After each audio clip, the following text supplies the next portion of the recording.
Hey everyone, how's it going? Wow, I just feel like $1,000,000. I'm finally better. I still have a little cough, but whatever.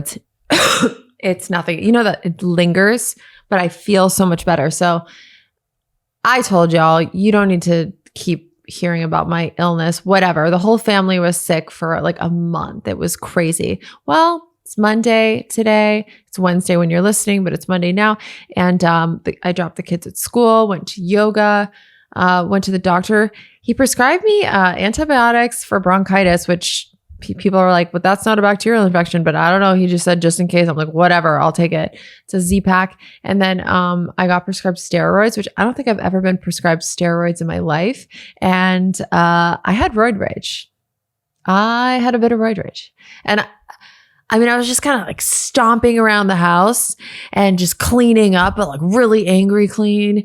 And Poppy, my daughter, looks at me and she's like, why are you so angry? And I was like, dang, you're right. Why am I angry? And then I look at my freaking menstrual cycle app, which now I'm told the government is watching.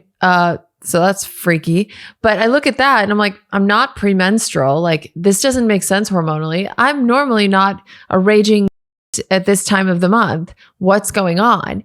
And then I realize I'm on steroids. I've got full roid rage.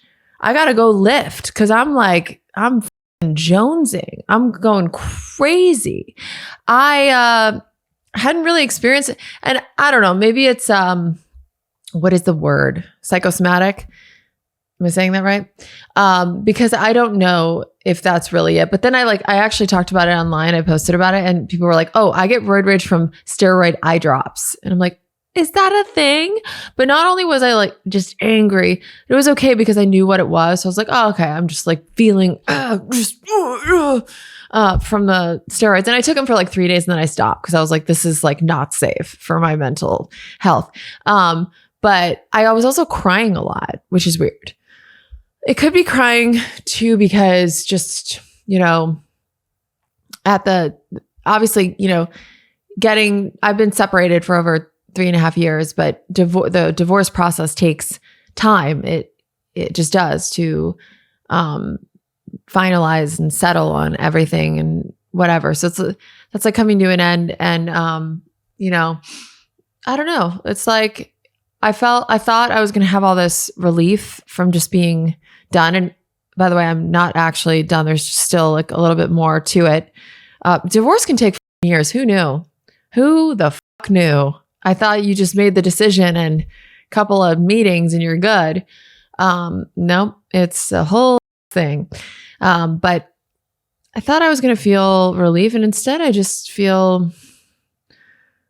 felt just sad about that chapter, ending. And it's just so disturbed by the last 3 years, what transpired. It led me to this really emotional place of just thinking about what my life was like and what happened. And am I happy with what my life is like now? Yeah, I'd say I'm happy more than not. I have an abundant life. I have good friends and my kids are awesome and I feel creative and excited and whatever. But I'm still sad. I think two things can be true. That the life I thought I was going to have, God, universe had other plans. Yeah. So I was just reflecting a lot on all of that. And I was just crying a lot. Mourning what I thought my life would be. But also I am weirdly, radically accepting my life as it is though. And also excited about that. I think it's just such a miracle to be alive that I just kind of try to, in each moment, accept my reality as it is. And, crying is good. Thanks to Rocket Money for sponsoring this episode. Before we get into today's episode, hands up if you've ever looked at your bank account and seen a charge and thought, wait, what is that? because I did this recently and I found 3 subscriptions I completely forgot about. 3. One of them was for a meditation app I downloaded during a very specific week in 2023 and never opened again. I was paying for inner peace that I was not assessing. That is why I love Rocket Money. Rocket Money tracks all your subscriptions, shows you what you're actually paying for, and has the ability to cancel the ones you don't want with a few taps. They've saved users over $880 million in canceled subscriptions. Once I connected to my accounts, I could see exactly where my money was going, and then I could actually do something about it. Rocket Money is a personal finance app that helps you find and cancel unwanted subscriptions, monitor your spending, and helps you lower your bills so you can grow your savings. Let Rocket Money help you reach your financial goals faster. Join rocketmoney.com/idiot. That's rocketmoney.com/idiot. rocketmoney.com/idiot. I didn't cry for years. I wouldn't allow myself to cry. I wanted to cry and my body was like, nope, you don't have time. So anyway, the kids are better. It's just like night and day. When my kids are healthy, oh my God, like it is night and day. Alfie wants to rock climb again, which is so exciting. I took him back after months of him not wanting to go and he killed it. You know, Poppy's like skipping around. It's just so much better. Okay, so my guest today is Jay Renshaw, aka Chit. Chit is a very famous character that he came up with at the Groundlings, my favorite place. And he's like made a whole career off just doing this character. And if you look him up online, it's so funny because he's called Jay Renshaw. That's his actual name. Then you type in Jay Renshaw to Instagram and it's his name, but it's only Chit. It's only this character. There's like nothing of him, which is so funny. And like, I love the commitment. But he is just like fully committed to the character and made a whole career off of this character. And I need to collaborate with Chit and Pamela Pupkin. That needs to happen. So, but he's a really amazing, amazing guy and like the sweetest, kindest, most gentle soul. I mean, and just such a funny meeting story. I was just walking in West Hollywood and he was jogging and he was like, Laura? And I was like, who are you? And he was like, we took an improv class together 20 years ago. And I was like, how do you remember that? He's like, because I stalk you. No. But yeah, so, and then I was like, no way. And then I'm like, what are you doing? He's like, yeah, I'm still doing comedy. And we exchanged information. He came on my podcast. So here it is. Have fun and enjoy it. Okay, bye. You guys, this is insane. I don't know what's happening. Okay. So wait. Oops. So this man right here, Jay Renshaw. Yeah. Am I saying your name correctly? That is correct. Yeah, you got it. A few weeks ago, I go to West Hollywood. I told y'all all about it to the mother Groundlings or whatever. Yes. It's fine. So I go there. I don't even know if that I want to get into what a shit show that day was. But really? Oh my God. You're kidding. No. Oh no. No. Well, technically that wasn't like a Groundlings production. We were hosting. They were hosting. Yeah. They were hosting. And it's fine. It's all good. Okay. Jane Fonda and I got in a fight. No, you didn't. Hey. What? Full fist fight. No, but she did not like me. It's okay. Really? It's all right. It's fine. That's not everyone surprising. So anyway, I'm parking my car to go film some stuff. And I see this man, this attractive, sweaty man. Oh God. Running on Melrose. Oh no. And then he stops. Yeah. Laura? That's how I said it too. Laura? Is that you? No, but I recognize you because one, I follow you already, but more importantly, we took a class together at Groundlings. I can't. Like 10 or no. Must have been more. 13 years ago. Like 13 years. 13 years ago. At Groundlings. At Groundlings, our basic improv. I never thought about I want to that. talk to you about this basic class because it was so funny, the people that were in that. Do you remember that woman that would come in late every day and she would... Was that me? No, believe it or not, no. And And she like, one time she came in and she said that she was coming from court. Do you not remember this woman? And I was high. Okay. Every time she got on stage, she would do a really, like the only character she would do is a really strong Asian accent, which is fine because she was Asian at least. So she was Asian. It wasn't like appropriation, but because at that time, it was no holds barred. The whites were doing Asian accents. They were, unfortunately. Okay. But she was Asian, but every time she would go up and do what felt like a pretty big stereotype. Put on. Yeah. And people would just be like, okay, that's the character we're going with. It's kind of coming back to me a little bit. Is it? Yeah. It was a funny class. Jeff Galante, teacher. Yes. Yeah. Oh my God. Yeah.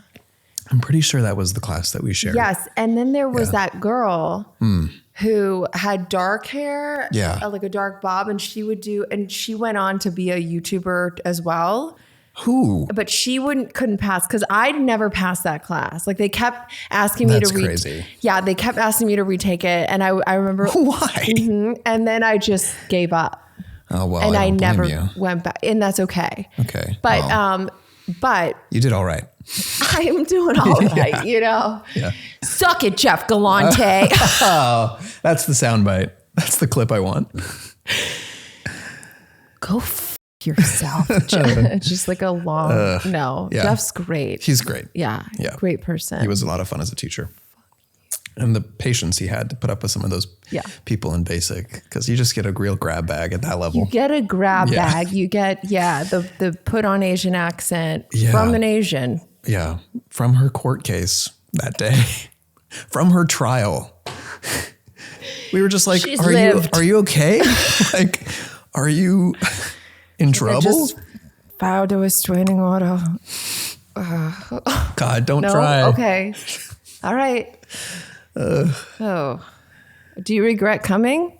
It's like I'm out 10% right now. Okay. But there was another girl who I can't remember her name, but she had dark hair, and I'm pretty sure it was her, and she also didn't pass, but she went on to do Disney princess rap battles and like blew the fuck up. Like people were going crazy. She was in our class? The one that, like Whitney Avalon? Yes, Whitney Avalon. She was in our class? She was in, Wow. Do you not remember that? No, see, I don't remember that part. No, she was, because I remember she reached I'm sure out. You're right. She reached out to me and was like, "You also, they're making you take it again too." You're right. Yeah, that's crazy. Yeah, and then she left as well because they were just like, "You suck," or not, "You suck." Just take it again, and whatever. Yeah. But Whitney Avalon. Wow. Yeah. What a class we had. What a class. Who else was in there? I remember like one of the friends I had, her name was Julie, but I don't know what she's doing now.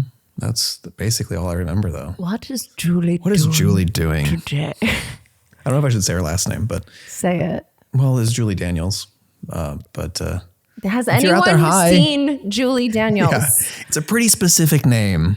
This is an emergency. We need to find Julie Daniels. Yeah. I hope she's doing well. I really do too. If you guys can look on our Facebook, we need to know her relationship status. Do people still do that anymore? On Facebook? I haven't been on Facebook in how many years? Since 10 years? I know. But do you post your content on there? Well, it is posted for me. Are you monetizing that on I think Facebook? So. That's good. Yeah. I think. I run my Instagram, my TikTok, and the YouTube. But I can't do it all? Yeah, with Kyle, the co-creator. But I can't do Facebook. I can't, for some reason, stick my toes back in there. Back into that. But when you post to Reels, it will just automatically post to Facebook. So. I think so. I think that's how it works. Yeah.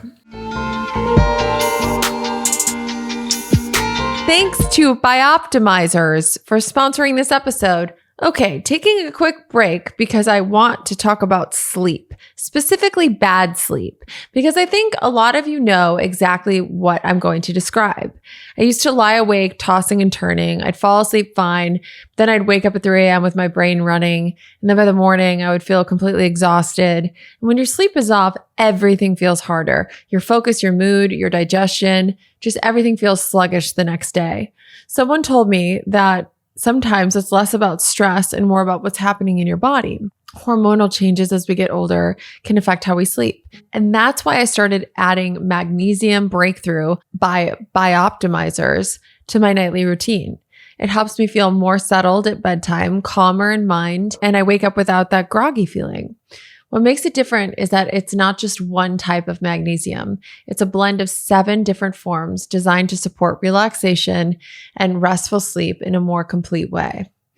People can't stop talking about the benefits: deeper sleep, feeling calmer, better workout recovery, even improved digestion.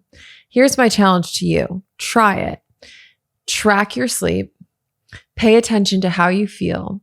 See if you wake up more rested and refreshed. You truly have nothing to lose and a whole lot to gain. And Bioptimizers offers a 365-day, no questions asked, money-back guarantee that's a full year, 0 risk. Guys, since I started adding this to my routine, I'm feeling more rested. My recovery after hot yoga is quicker. My stomach is happy. If you're ready to feel more rested, head to bioptimizers.com/idiot and use my exclusive code IDIOT to get 15% off any order. And when you subscribe, you'll get great discounts, free gifts, and the peace of mind of never running out. Again, that's 15% off any order at bioptimizers.com/idiot. Make 2026 the year you finally start sleeping great again. Thanks to Rocket Money for sponsoring this episode. Okay, I want to be real with you for a second because I think a lot of people listening know the feeling. When I had my kids, I honestly had no clue where to begin with money. I just kind of looked away from my finances and hoped that everything would be fine. Spoiler alert, it wasn't always fine. I had subscriptions I forgot I signed up for. I had no idea what my actual spending patterns were, and budgeting felt like homework I kept putting off. Rocket Money changed that for me. I set budgets. I get real-time alerts when something big comes in or a bill is coming up, and I can see my checking, savings, and everything else in one place. You can also set financial goals, and users who create a financial goal with Rocket Money save over $70 on average within the first 30 days. It's like having someone actually hold you accountable without judging you. And the app consolidates checking, savings, loans, and investments into a simple dashboard to give users a clear view of their financial picture. Guys, it rules.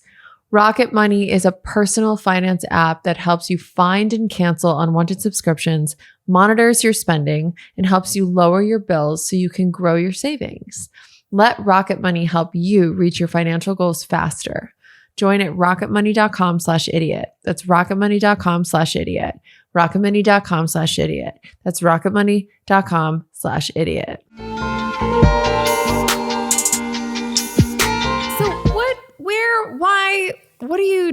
Why? Why Chit? Or why what? Just why? Okay. Well, I kept going at Groundlings after that basic class. And I made it through each of the levels over a period of 13 years. Well, I guess I got into main company in 2022, so 11 years, 9 years, whatever it was. But yeah, through that process, I was building characters along the way because that's what Groundlings is about. One of the characters that started to recur in my performance was Chit. I started to write some sketches that people would recognize today, like the sketch that had Do It Lady in it was in my Sunday company, which is a performance group at Groundlings. And slowly the character became what it is now. But I didn't have any aspiration of putting him on social media. It just wasn't a thing on my radar because I wasn't on social media. I had gotten completely off of it, which was bliss. When did you get off of it? 2016. Why did you get off of it? That first election sent me over the edge. Really? Yeah. I was like, I can't witness this every day. It was just too much. It just felt too much. So I got off. Everywhere. You got off everywhere. Everywhere. And I stayed off, and it was awesome because you can just live your life not thinking should I post about this or should I see what someone else is doing? You just don't know. You're just ignorance is truly bliss that way. Damn, you're really convincing me. Yeah, I can't recommend it more highly, but here I am back on everything because of this. But I will say being back because of Chit is very different than I think being passively on it, because the reason I get on it now is to interact with like the engagement on my own content. It's not so much to just go on and observe and scroll, although I have done that a bit since returning. But yeah, so it's nice because it doesn't totally like suck my time in the same way that it was in 2016. Yeah, and you're putting out something great. You're adding value. It's an outlet. Yeah, exactly. That's adding value to people's lives. Chit is adding value to people's lives. Thank you. And could you I just get that on written from you? Yeah. No, but thank you. That's great to hear. But what were we saying about social media before? You're an now? artist and you're making art, and social media is the main medium that people are consuming. Yeah, and the reason I got back on, because I wasn't planning to, was Kyle, the co-creator of the Chit Show, had started doing social media sketches at Groundlings with Groundlings, just to try and get our presence up there, because it's a main company of very talented comedians. So we're thinking like, well, we should have some sort of digital footprint. Yeah. So he had started this series of situational based sketches, less character based. And they were doing pretty well. Like he was getting some traction. And so eventually he convinced me to come in. There is a crazy story because I was dead set against social media up until the point, like up until the day he got me in. I was so against it that he actually had originally wanted to do a podcast following me as I like got social media and started to just Chit or you? Me. He wanted to like follow somebody who did not have it, didn't want it, and see if he could kind of track progress in real time over a podcast of someone trying to get into social media, which I was still pretty hesitant on. But I was like, okay, let me at least come see what he's doing sometime. But I was still hesitant. And I remember I was out on a walk when my friend who was filming with him that day texted me, and she was like, I'm filming if you want to come like see what it's about, see if you'd be interested. And I was like, I don't know. I didn't want to like breach that, I didn't want to pop that bubble. But sure enough, on my walk, I look up and in skywriting, like above my neighborhood are the words go, G-O. And I was like, come on, that's ridiculous. And sure enough, it was skywriting for the church that was like down the street, and it ended up being God is like, I forget what it was, God is everywhere or something. It was a religious message actually, but I took it before the D showed up and just saw the go. And I was like, okay, I'll go. Wow. So I don't know what the actual religious meaning behind the message was going to be because I didn't wait for it. But I was like, okay, I'll go and see. Whoa, and, that was a sign. It was a sign. It was a sign.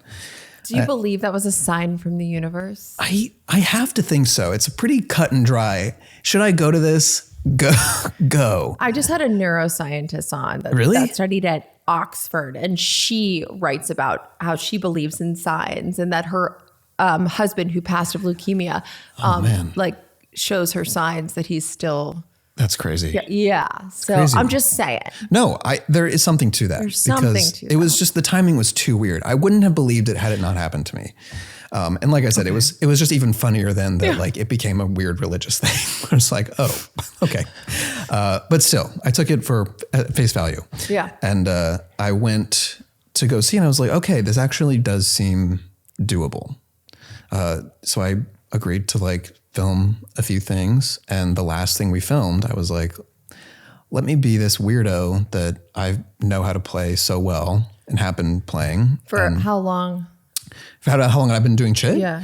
Well, Chit really started in my Sunday company. So by that point, it had been like 6 years. Okay. So you were like, let me try doing Chit, this weirdo. Yeah, let me just like try, because it was a character that I fall into almost every improv show that we do there. And I was like, okay, well, if I'm going to do any character, I'm going to do one that I'm super comfortable with.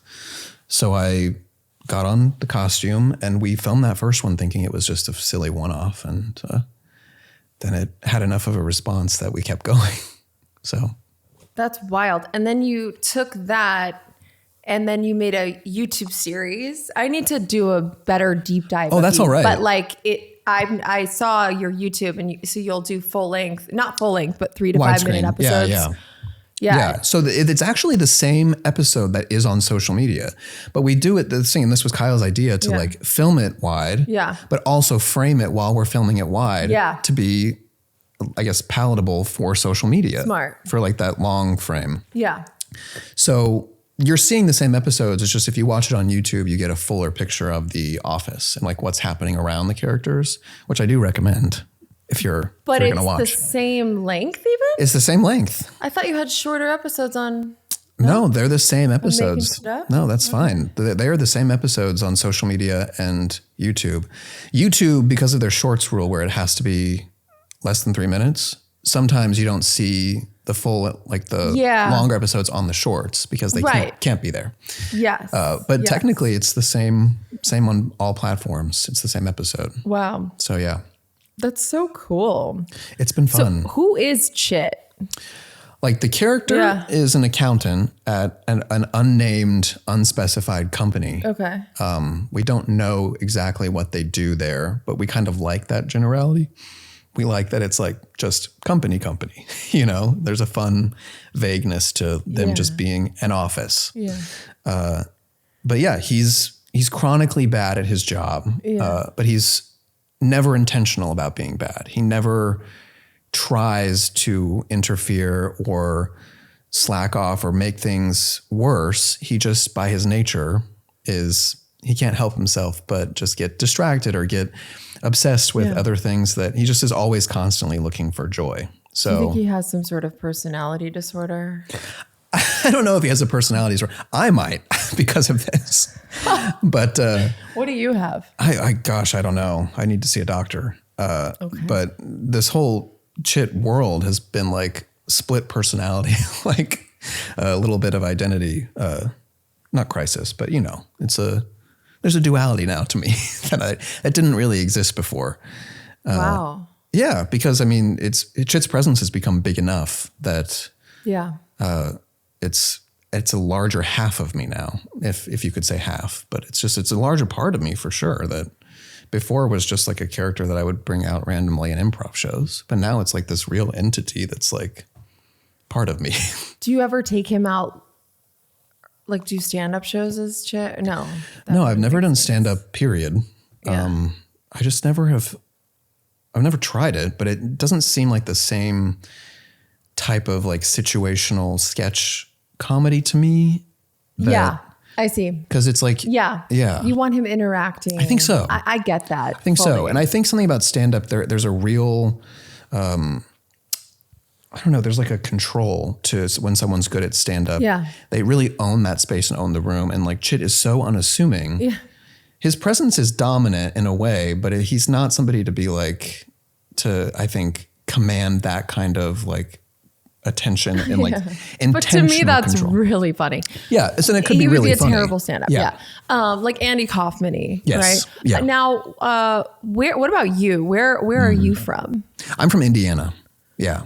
Did we talk about this? No, we didn't. I'm from right outside Chicago. Oh, okay. Yeah. Midwest. Yeah. That's why we're so nice. That's why. Yeah. That's what it is. So we're so nice. It's why we're so cool. It's why we're so humble. Mm-hmm.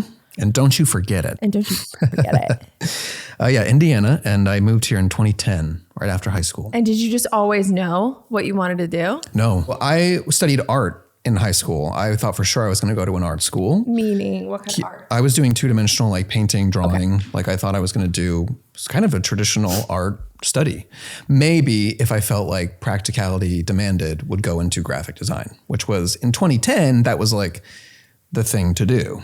Now there's so many different, we won't even get into AI, but I thought that was like for sure what I was going to do because I had studied art my whole life. Like even as a kid, I was going to these extracurricular art lessons. Really? Yeah. Wanted to be a cartoonist when I was a kid, like the Sunday comics. When did you get into that? How old were you? Oh, do you remember? Like 4. Wait, really? Yeah. And what did you start sketching? Yeah, just drawing forever. And I would draw like on cartoon characters. I would, I loved it. Your parents were supportive of that? And... Oh yeah. Yeah. And I, like I said, thought for sure that's what I was going to do. I was actually enrolled to go to an art school after high school. And the summer before that art school would have started, after my senior year of high school, I just really got this strong feeling that I wanted to pursue acting really pretty randomly. I mean, there was no, I didn't act in high school. I really didn't have any experience, but I was like, that's what I want to do. I don't know why. you don't know why. I don't It know just why. came to you. It It's came like to me that and I was go in like, the sky. Kind of. I was like, I feel like that's what I have to do. And somehow I convinced my mom to let me move to Los Angeles at 18. Seems easy. Yeah. I have to hear what that was like for you. And then I just, without knowing a thing about the industry, just kind of slowly pieced things together through acting classes, through Groundlings, through, until you kind of build your home base here. When you said, okay, I want to be an actor, but then you Yeah. ended up at Groundlings, which is so comedy Yeah. specific. So that, were you funny as a kid? No, that's a good question Yeah. because when I moved out here and I thought I want to be an actor, I actually saw early on, I saw an ad for Groundlings that was like, do what they did. And it showed Will Ferrell, Kristen Wiig, Maya Rudolph, some of the alumni that have come out of there. And I was like, and I had always loved watching SNL, but I thought, that's not me. I can't do that. I can't do a sketch, improv type thing. No, I was going to be an actor, which Groundlings is one of the best acting schools you can go to. But I thought for sure no. And it wasn't until a friend 3 years into living here told me that they were taking improv at Groundlings and that it was really helping just acting in general, auditioning in general, that I was like, okay, I'll go see. But I was too scared to do Groundlings first. So I went to IO West, which RIP. But then after a little bit of training there, I was like, let me try Groundlings. And then you realize quickly when you're in the Groundlings basic that it's an accessible program at that level of all skill types, as we talked about. Yeah. It's not quite as daunting as you might think because you do have to audition to get in, but rest assured that basic level is basic and you're there with people that are learning. But what I did like is there seemed to be real structure and there seemed to be a real goal orientation to Groundlings of the levels are going to get more rigorous. They're going to get more difficult to pass. The groups are going to be refined more and more until you're working with people that really, unless some people slip through the cracks like you, which obviously that was a mistake. And I could have kept. Yeah. I could Yes. could have kept going. Yeah, absolutely. You really could have though. Yeah. But yeah, I just liked that it really did seem to find make strong comedians. Yeah. And dedicated. And dedicated because you have to be to that program. And so by the time I was in Sunday Company, I was like, okay, I think this is what I do. That this is it. You discovered that you had a comedic ability. Yeah. And I could write too. And you could write. Yeah. That's so interesting. Yeah, which I didn't ever really expect. I mean, I was always good in English classes growing up, but I didn't. But you weren't the class clown. No, not at all. Yeah. I wasn't trying to write funny stuff Interesting. as a kid, but I found that because I watched so many sitcoms growing up, that rhythm and that writing was actually kind of almost innate in me. So it was a pleasant surprise, I guess. And then you were a waiter, I'm assuming? I worked at Starbucks. Love that. And then I worked. Speaking of Starbucks, if someone asked you, They're going to say today's sponsor is. our sponsor today, Yeah, they need help, Starbucks. they're struggling. Yeah, get them out there. Get that I'm word out. surprised you've heard of them. I mean, you did work there. Yeah. But yeah, if I asked you to make a cappuccino with oat milk dry, could you do that? Absolutely not. No. Okay. I had my friend do that this morning and he was like, fuck you. They looked at me like I was crazy. No, first of all, I was never on bar at Starbucks because I Just couldn't make anything? Okay. Well, Tell me. probably they just didn't trust me, but they had tried to train me a couple times. And luckily I had the coolest, most understanding manager who she got that I was really good at register and that I was the fastest, but also the most personable and the best interact. I memorized everyone's orders that came in, all the regulars. So she eventually just let me stay there every shift. And so I never actually learned to make the drinks. I just got so good at that. And this was still when we were writing. You never learned how to make the drinks at Starbucks. Never. So you were a Starbucks barista. But I was just really a cashier, I guess. Starbucks cashier. Okay. Yeah. But boy, was I fast, I have to say. Really? Not to toot my own horn, but because we were still writing on the cups at that point. You know, now they do it. So you had to do the typing and the writing. And I got to a point where I was breaking some records. You were at our store, at doing our local your little store. art with your little signature Sometimes on there. I would draw something. Really? If it was slow, I would maybe like draw a little If something. it was slower, like if you found someone attractive. Yeah. Really? Would draw a cartoon and be like, hey, hot stuff. No. Really? That was a really busy Starbucks too. So it wasn't often that we were slow, but if like the most I could do was like the little character that I always did growing up. And it was, I love that. Yeah. That would have been such a joy to get that. yeah, be like little day brightener. But, And then once Chit took off. well, the Starbucks was like one of my first jobs. Yeah. But then I was one of the girls in my acting class was going on a tour, a musical tour, and she needed someone to take her place temporarily at the interior designers that she worked at. This interior designer needed an assistant. And so I was like, I don't know anything about that world either, but it sounds like it was a better job than just like service. So I was like, okay.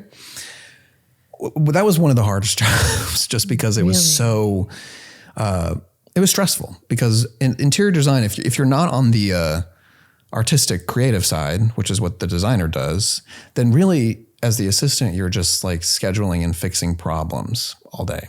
You know, you're tying up all the many loose ends, which becomes pretty stressful. Yeah. But from that job, one of the furniture makers that designer worked with, I would often have phone conversations with them or email interactions because she was buying furniture from them. Mm-hmm. So then I found after I left that job that furniture place was seeking a showroom assistant for their place in the Pacific Design Center here in Los Angeles. Okay. And because I had that connection, I got that job and I stayed there and worked my way up in that company. It's this family-owned furniture brand, really nice stuff and really nice people.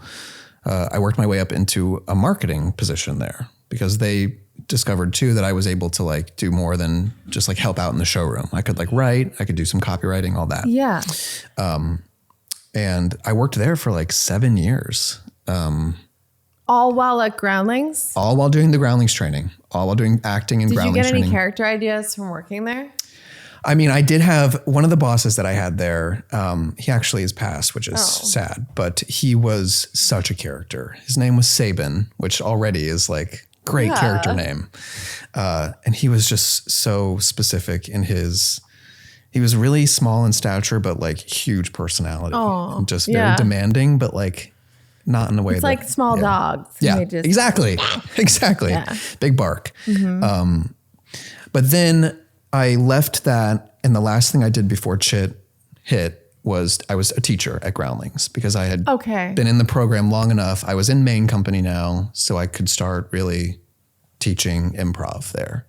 And I really enjoyed that. That felt like the job that I've had the most fun in. Oh, I'm sure. Yeah, because it was just an extension of what I already did. Totally. Yeah. So it was so cool to like watch people kind of start to get it, what we do there and find their own characters. And what are the main rules or? Well, obviously say yes. Mm-hmm. Yeah, agree. You want to build the scene with somebody so you can't deny something that they've established. I guess the rule is yes and. So you're not just saying yes, you're also adding stuff. You know this. Yeah. I think everyone probably knows this. I don't think everyone does. Well, take a Groundlings class. But no, you agree to build the scene together. Mm-hmm. So you're confirming details they establish and adding your own. And at Groundlings, you really focus on character too. So you don't want to just be yourself in a scene. You want to have a specific point of view as a character, which usually entails also some physical change to your body and some vocal change to really make the character feel fully fleshed out, like you disappear into that character. So someone wanted to create a character, physical change, vocal change, and a point of view. That's exactly it. Okay. Yeah. Pretty cool. Pretty cool. And Those so, are the bones. wow. And then what else? Any other tips? I mean, as you go on, you start to learn more about like writing for character and what the stakes of a character are, like what their fatal flaw might be, which it is kind of just a way of saying, like, the way I view it is, what is their delusion about themselves? Like, for example, it's usually pretty funny to see like a nerd who thinks that they're pretty cool. You know, we like to see the nerd have the bravado of somebody who thinks that they're pretty cool. Yes. When in reality, as we're watching them, we can see how uncool they are. You know, there's a funniness to that juxtaposition. Yeah. Yeah. So I guess things like that, really. Okay. What about, so personal life? You married, single? Oh, no, I don't date at all. You don't date at all? I actually enjoy being alone, I have to say. Wait, let's talk about this. Really? Yeah. I never talk about my personal life. I mean, I don't usually like to. So we're talking about it. No, you don't, anything you're not comfortable with, you can just tell me. Yeah. You can also say, hey, cut that after. I never want anyone to walk away going like, oh, I shouldn't have said that. Yeah. I mean, like I said, there is no personal life to speak of. Wait, Dad. Okay, because for the first time since hitting puberty, I've not wanted to be in a relationship. This is like a first for me. To not be in a relationship? Yes. Wow. And I love it. Oh, that's been my whole life. But oh my God, this is blowing my mind. I was the opposite. I just literally met a guy at 12, another 12-year-old. We were both 12. Good. Check up. Yeah. And then I was like dating him on and off through high school. Wow. Yeah. And then I, came here at 17 and I met a guy and was with him, and then met another one and moved in with him. And then I was engaged at 24, and we got married, engaged in 6 months and married in a year. No. And married for 10 years. Oh, Yes. And then him and I separated and are going through divorce, and he lives a mile down the road and we co-parent, whatever. It's okay. And then I met a guy 8 months after that, and we dated for like 2 years.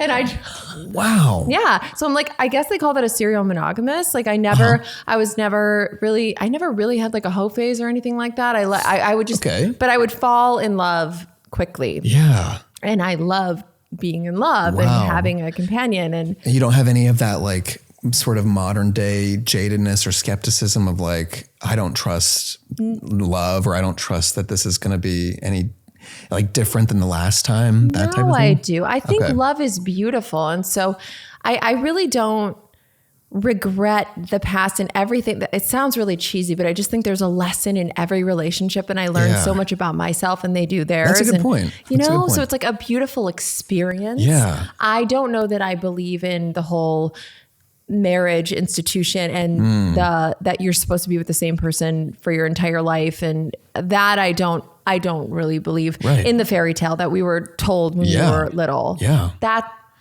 it does seem a little unrealistic. It is, I think. Yeah. But it's freeing to know that. So, but right now I'm not looking for love, which is very rare or strange for me. So wait, so you're the opposite. Yeah. So you love your solitude.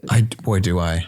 I mean, I've been told it's because I'm an Aquarius. I don't know. I don't really put much stock into the zodiac, but I do like being alone. I like alone time for sure. But were you ever in a relationship? No.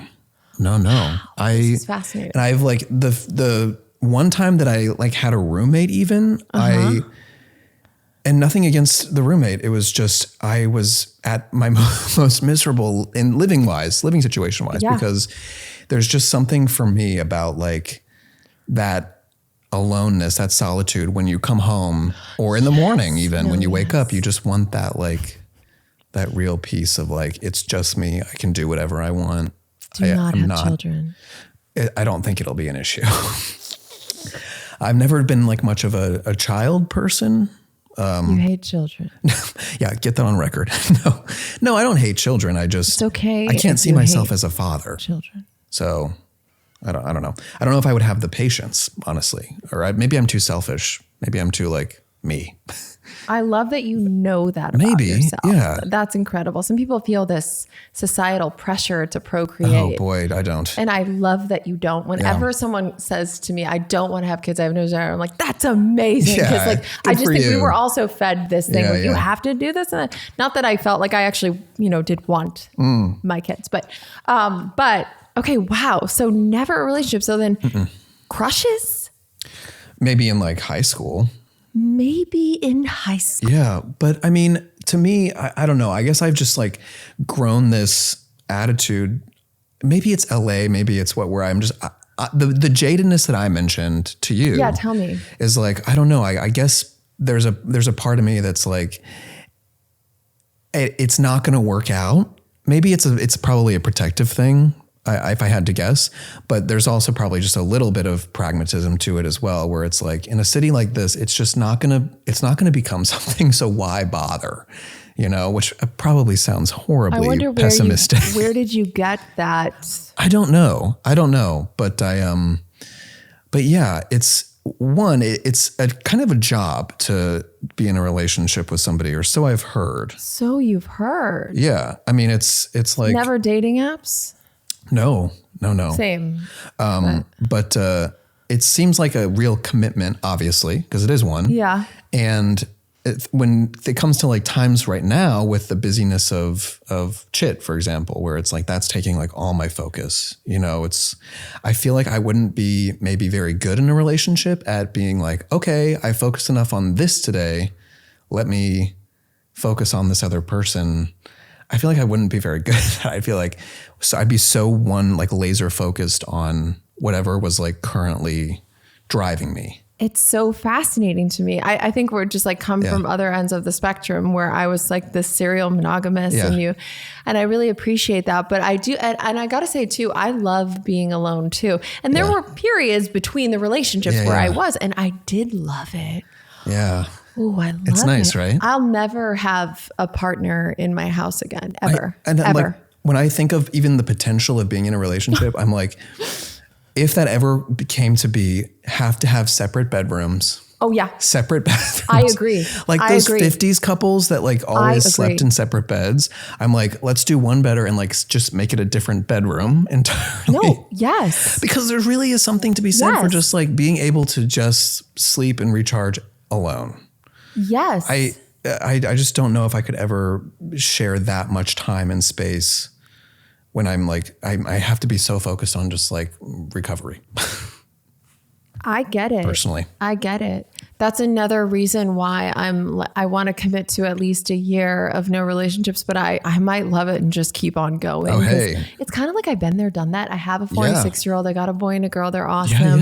Yeah. It's not like I've got to go like find the person that makes the kids. I know. And I have no desire. I'll never get married again. I'll never do that. It's funny. That's how I feel about drinking because. Oh, tell me about that. Yeah. Because I used to drink a lot. Oh, same. Yeah. But I reached this point, I've been sober for like 3.5 years now. And it's not been a challenge because I feel like you just said with relationships, it's like I've been there, done. Like I drank so much. I felt like that it was like, I almost had, not almost, I was overexposed to alcohol. And now I feel like no desire to resume because it feels like I've exhausted. I've had enough for several lifetimes. You've had enough. And are you a part of any sort of program? No, I did it myself. Wow. Yeah. A little braggy, but okay. Yeah, it's all me. That's cool. No, so I guess I needed help, but you didn't. No, I think cool. I think I should have gone to. Well, we should go to a meeting. I would love to. It's fun. It's actually so fun. I would love to. Yeah. Truly. You meet really interesting people. I'm there. Like, cool. Let's go. And there's great ones in your part of town. Oh, are there? Say out loud, but that's where I got sober. Was when I lived there. Yeah. Oh, nice. And I would go to all the meetings. I loved it. I'd be happy to, but boy, has it been the best thing for me ever. Tell me. And what was the day that you stopped? Was it New Year's Day, 2023? Yeah. And what was that? Well, I had gotten into Main Company in 2022 and I was drinking heavily, and I was even drinking, I think unbeknownst to a lot of the Groundlings at the Yeah. time, like before shows. And like I would be doing shows drunk, you know, if not drunk, just like inebriated, you know, definitely buzzed a lot, which on one hand does loosen you when you're doing like physical comedy, you know, it emboldens you, but it's not representative of your actual ability. And you lose control of your actual comedic timing and muscle and the timing. Yeah. My friend used to just get high all the time and she just became less and less funny. And I'm like, dude, I can't film with you because your timing is off because you're high. Yeah. Yeah. It's a problem. Yeah. I was high functioning, but no one is like high functioning to the point where it just doesn't impact them at all. And I got curious because it felt like there was kind of a new professionalism to being in main company where I was like, I should probably try to not drink before these shows. Maybe not show up to work wasted. Yeah, maybe. I'm thinking. I'll think about it. Today, I'll So go to work not drunk. Yeah, a novel idea. But I tried to like a little bit less, and then there was one show I remember where I was like, I'm not going to drink at all before this show, and it was the weirdest show of my life because I was hyper aware of everything I was doing. Like I felt like I was watching myself from the audience because I was so aware of myself. Yeah. You know, when you're buzzed or drunk, you're just like, well, I'm just doing what I like, sort of going through the motions almost. But I was so worried that I wasn't going to be funny that I just was like everything I did and said and sounded like I was like hearing it and seeing it. And it was so difficult. But I got through that one and I was like, okay. It wasn't so different that I feel like the audience didn't find me funny. It just was a little bit harder for me because I was more aware of my nerves. Mm-hmm. But then you just do more and more and you kind of slowly realize that you're actually even better when you are fully in control. And so I had started to experiment with just taking time off that year in between, you know, like during shows and all that. And by the time it got to New Year's Eve, 2023, I was like, I just don't think I need this anymore. I really think I'm just done. Yeah. Because I had been so into wine, especially. I even got my sommelier certification at one point. So I studied wine. Wow, that's how much you loved That's how much I loved it. You're like, I will know everything about this. Yeah, but truly. And it was also just more of an excuse to keep drinking too. Because it was like an academic element to it that was like, oh, see, this justifies too. Because it's like, I'm studying. That's so real. Yeah. And did you try and drink like your friends or just like have one and then struggle to stop after the one? Like socially, I would only because it would be obvious if I kept going. Yeah. Then I could obviously sort of meter my intake. Yeah.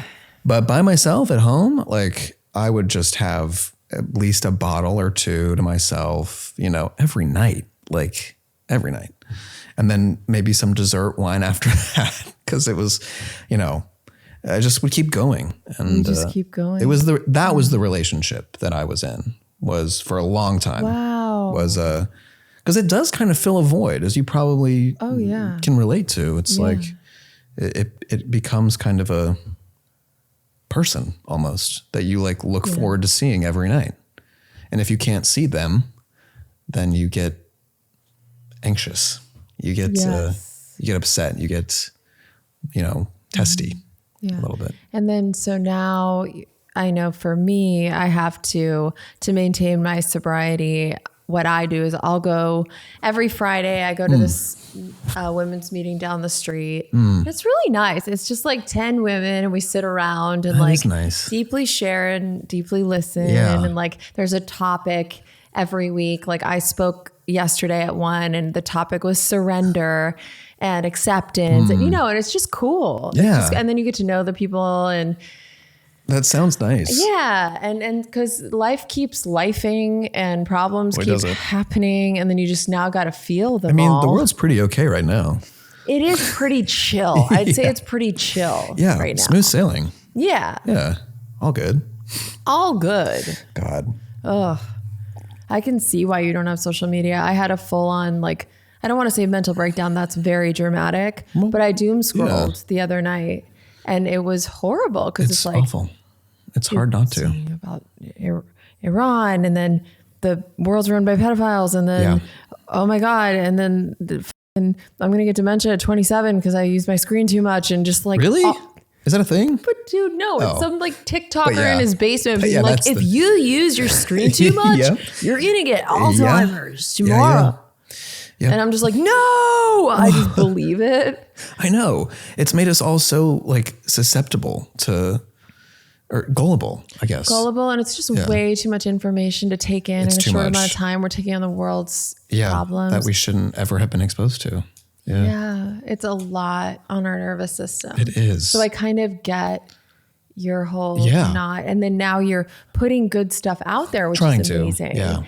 And then hopefully not staying too much. When I don't scroll, I'm so much happier. Or just sometimes I get great ideas from scrolling, or like I like to react to videos. Every once in a while, there's like a great thing, and you're like, I'm glad I saw that. Same. It's inspiring or funny or like a great artist, you know? And so it's not all bad. It's not all bad. And that's what makes the algorithm so frustrating, because you're like, there's good stuff out there, but boy, do you have to sift through the garbage. I know. You never know. Do you do anything to like help with that, to like sort of reset or mental health? Like, do you like meditate or do that. All that. Oh, good. I'm addicted now, because they say when addicts a fly. It's just a fly. It's just if it was a mosquito, though, we'd have to stop everything. Throwing hands. Yeah. No one's getting Zika virus here. Is that really a thing? It was at one point, I think. Remember that. Yeah. I don't know if it still is. That was all the rage. It was the rage. I do hot yoga obsessively. Have you tried? I've done regular yoga. But hot yoga, though. I've never done it. I feel like you would with it. Would I really do. Okay. Because you're an extreme individual. I am. And I just think, for me, it's just utter bliss. It's wow. like, this is a terrible way to say it, but sometimes I'll say, and I don't even know if you've tried MDMA, but like I haven't. I dabbled in my early 20s. I dabbled. And it's like pure MDMA. It's like just utter bliss. Your just serotonin levels are like, oh. Is it because it like makes you lightheaded? I think it's because you're almost going to pass out. Yeah. You're about to die. Yeah. I mean, yoga, I did power yoga was what I did when I tried it. And it was tough. It's yoga and a sauna though. That's the combo. That's what you need. Just do it. Just try it for me. Okay. And tell me what you think. Yeah. I mean, I don't tolerate heat that well. So get in there. So I mean, I really would be sweating. But no, I too have turned to like exercise to be like the best. You were running when I met you. Yeah. I was actually running from the gym that's across the street at Groundlings. So you were just jogging home. Well, jogging to my car. Okay. Yeah. So jogging to your car. Yeah. So, so then now we're working out. Working out all meditating, the time Meditating, I try. It's hard now with little kids, but I do. That's why I go to yoga and I do my prayer and meditation. I'm not even religious, but I just pray to the universe. Sure. Love, the power of life itself. I think any like energy output like that is helpful. Totally. Yeah. I kind of look at it as an affirmation. I just affirm things through prayer. It's weird. I don't know, whatever. Whatever works for you. Manifest, whatever. I'm actually a big manifester too. You like to manifest? I should do it more. Do you mean like the classic like vision board manifesting? I don't do vision board. Okay. I should. I had one back in the day, but I visualize. Okay. I do some visualization. Yeah. I love that. Okay. Maybe I'm not doing it long enough. Is there like, do you have to just really sit with like the same image or like for a certain period of time? It totally depends. Like for what I'll do is there's a goal I want to achieve. I'll sometimes put like a YouTube meditation on. It's like, and I have 10 minutes. So I'll write 10-minute manifestation meditation, put it in YouTube, and then it plays and it sort of directs your thinking. And then you start with your breath and then and you find the good ones, you know, and then they help you create a space where you can visualize whatever the thing is. And then you spend 10 minutes in that space, right? So that is one way to do it. Or I have these walks, I call my gratitude walks, that have changed my life forever. Okay. And it's from a book called Awaken the Giant Within by Tony Robbins. And that book changed my life. Really? Yes. And the audiobook of it, even though he sounds like Satan, it changed my life. He's like, you've got to wake up in the morning. You're kidding. Yes. But he's like, So basically you put your gym shoes on in the morning and you start walking outside in nature, spend the first 5 minutes getting grateful, making a mental gratitude list, or you can say it out loud, but you say, I'm happy and grateful that I'm in good health. I'm happy and grateful that I'm sober today. I'm happy and grateful that I have my dream job. Okay. I'm happy and grateful for my friends. I'm happy and grateful for the sun, for the sky, for the trees, for chocolate, for whatever. Anything. Whatever. Yeah. And so you just get in that high vibration gratitude state. Then the next 5 minutes, you spend visualizing what you want to achieve, whether it's a personal goal, philanthropic goal, relationship goal, work goal, whatever. And you spend 5 minutes, but the trick is, and this is why it's worked so well for me. I truly believe I manifested everything, my whole dream life. Wow. I truly believe is through doing this consistently. But so then you say it as if you already have it in present tense. So you continue I'm happy and grateful for. So you're starting with the things you already have in your life, right? And getting your vibration up there and getting grateful because life is amazing now, right? Yeah. And then, if it's not, you find the things things are. Yes. Yeah. Like what is going right? There's gotta be something going right. We woke up this morning, that's going right. Yeah. It's already a win. Yeah. And then I'm so happy and grateful that I would say I'm making millions of people laugh around the world and making a great living doing it. I would say that over every day. And how would I see it? For me, since I was in the digital space, I would see these like random families and women and whoever just watching my videos going, I would see it. I would feel it. I would see it and like, oh yeah, maybe I could just add some joy to their life. Cause I knew that was the thing I was good at. And so I wanted to find a way to make a great living doing the thing that brings me joy that I'm good at doing. And so I would see that over and over. And then whatever else, the goal is, whether it's like you want to be in better health, have more energy, more clarity, like be in love, whatever the thing is, or, a philanthropic thing, but I'm happy and grateful that, and then you see it and you just visualize it and just spend 5 minutes there. And it's really fun. Okay. It's fun. I think it's so much fun. It sounds fun. Oh my God. I have to try it. Oh, it's the best. I mean, and then when you start seeing things coming, like when I started visualizing the making millions of people laugh, I had no followers. The only person watching my video was my mom and my then boyfriend. Yeah. That was it. And they were like, oh, good job, sweetie. Yeah, LOL. Yeah.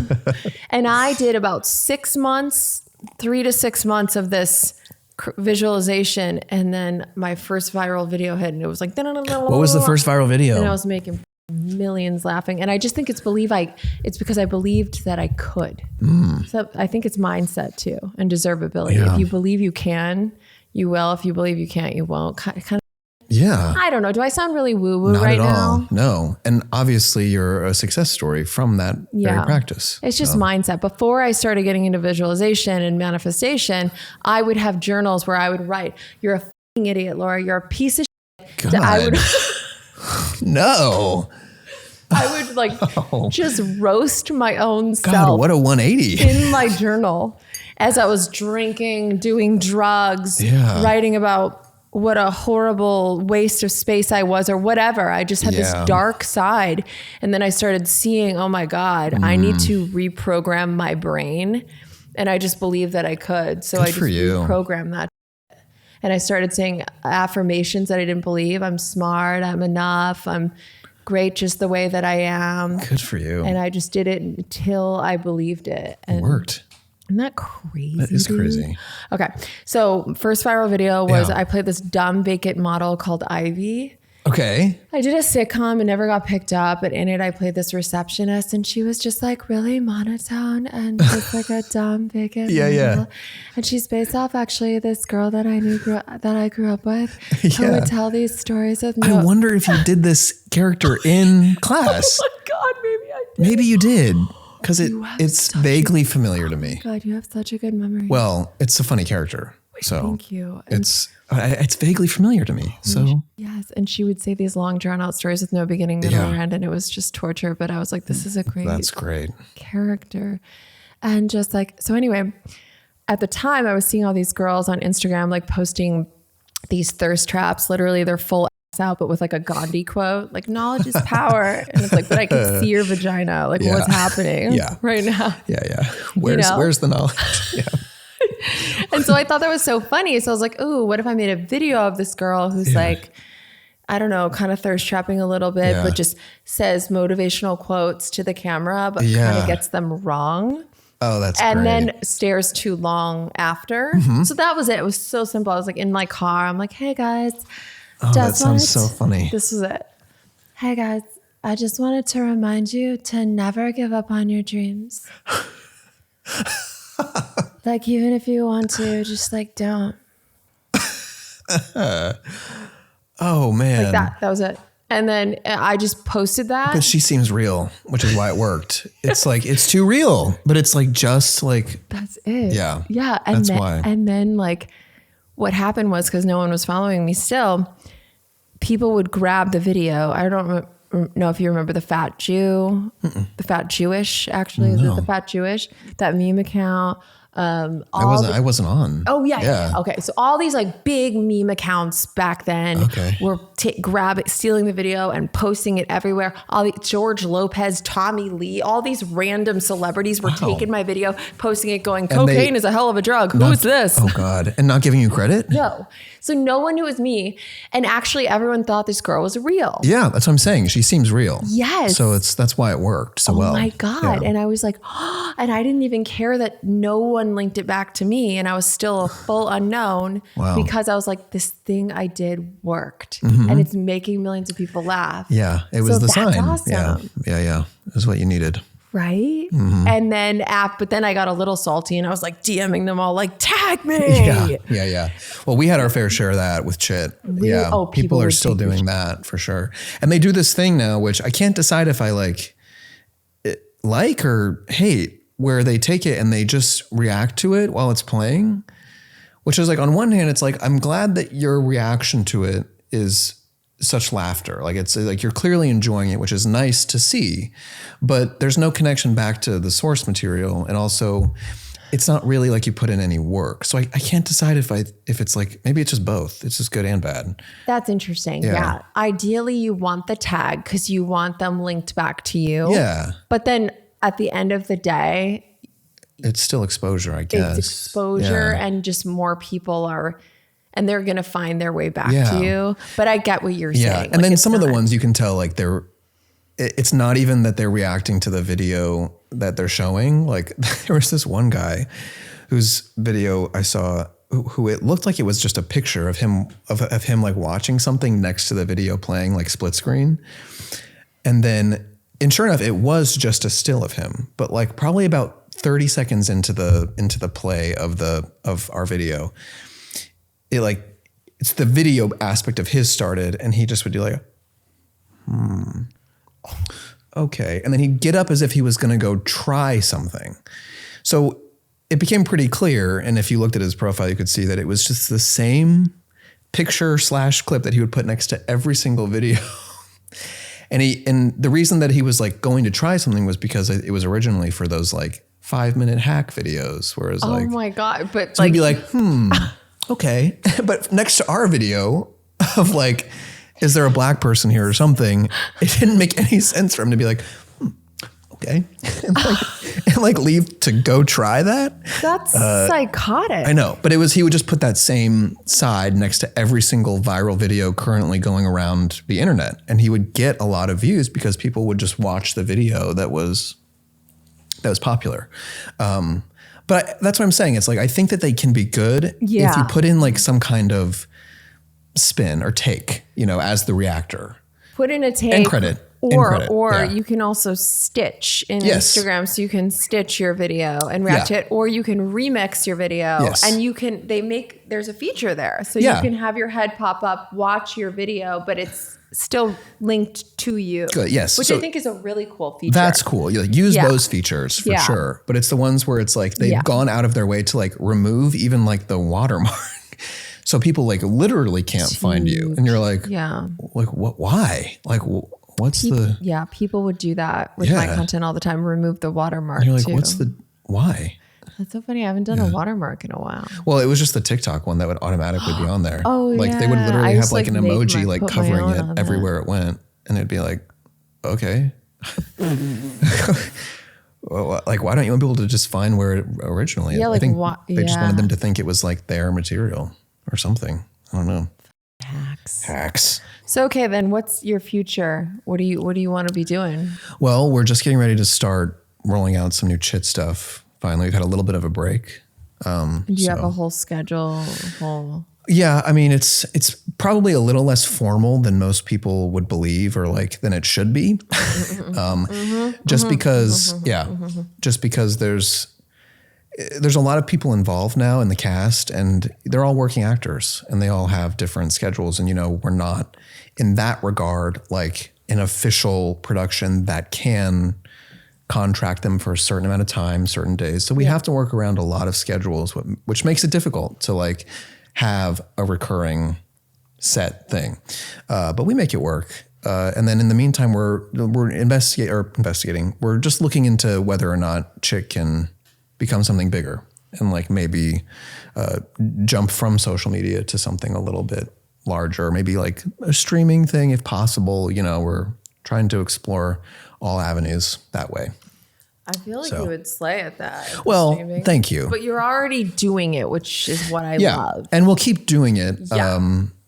So it's because we still, while we can and have the audience and the energy, we'll keep making it. But we're always looking to see if there's a way to like just get it to more people, solidify it a little bit more in just like the sort of pop culture space that it's starting to inhabit, I should say. So that's like the main focus. Otherwise, I keep still acting, still auditioning for other things. I have like some little roles that I've done that'll be coming out this year. Cool. Otherwise the goal is to keep going with that sort of acting, writing thing. And where can everyone find you?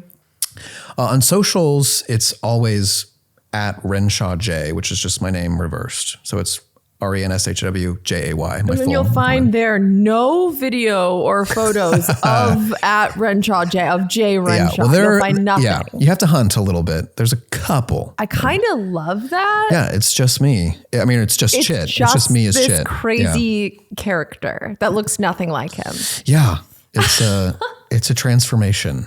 But yeah, I mean, I don't, as somebody who didn't have social media for a long time, I don't feel a lot of need or a lot of comfort, to be honest, like posting about my life or like my actual day-to-day type things. You're not like, hey guys, I just got this smoothie and you have to try. I mean, no shame, neither. like no shame to the people that do that. I just like, I don't think I physically could do that without like, I don't know. I don't interact with social media that way. At least right now. Never say never. But it's weird because I was like you. I started just characters. Yeah. And then I eventually slowly just started. I went through a vlogging phase and I felt it was way too invasive. I couldn't just live my life. It was like, couldn't just wake up in the morning. I had to set a goddamn camera up. Yeah. And then I'm making breakfast and then I have to set a camera. That's what I'm afraid of. Horrible. That's what I'm afraid of. I hated it. Yeah. Hated it. But it seems like maybe you've hit a good balance of like incorporating yourself and your life into your humor in your sketches. Big time. Yeah. So that's, I think, the trick is like, it's not be like, okay, you guys now have carte blanche into my life. Ask me anything, see anything, watch me pop a zit. Like, no, like not going to do that. But like, maybe there's a way to like incorporate myself a little bit more down the line. Oh, totally. Like, or like I'll, story here and there. Even lives became too invasive for me. I just really could. Yeah, it's fine. But I've never done a live. Yeah. It's, Is it invasive because it's just like a barrage of... Well, for me, it was like, I would go live and people would be like, what's going on with your divorce? And just a lot of prying. And I was transparent about some things and because a lot of things were already out there. And so I would talk about them, but then I think it just got too much and, and I I'm happiest when I'm just making funny stuff. Yeah. Like Yeah. that's it, you know? Yeah. That's what I want to do. There should be that division between your life and your content. Yeah. All right, get the hell out of here. All right, bye. Get the hell out of my house. Thank you so much for having Did me. just get really weird.